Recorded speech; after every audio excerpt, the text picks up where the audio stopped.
What caused the 1895 Rugby Union versus Rugby League schism? Imagine a sport that was once united splitting into two very different games. That's what happened in 1895 with rugby. It all started with a clash over money and rules. Back then, rugby was played mainly by amateurs. The Rugby Football Union, based in southern England, believed players should not be paid. They thought paying players would ruin the spirit of the game.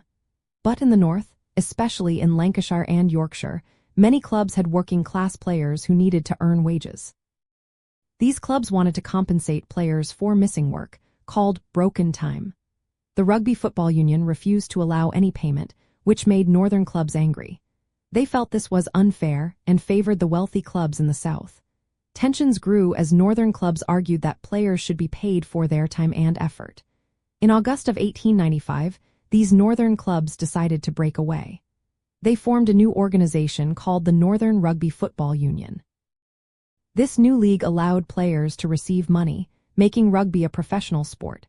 The split was also about regional and social differences. Rugby union was seen as a sport for the upper class and was very strict about amateurism. Rugby league, on the other hand, became associated with working-class communities and embraced professionalism from the start. This division led to two different versions of rugby with their own rules. Rugby union kept its amateur status until 1995, when it finally allowed players to be paid. Rugby league, however, was always a professional game. The split changed the way the sport developed, with each version reflecting different social and regional identities. So, the main cause of the schism was money. The northern clubs wanted to pay players, and the southern clubs wanted to keep the sport strictly amateur.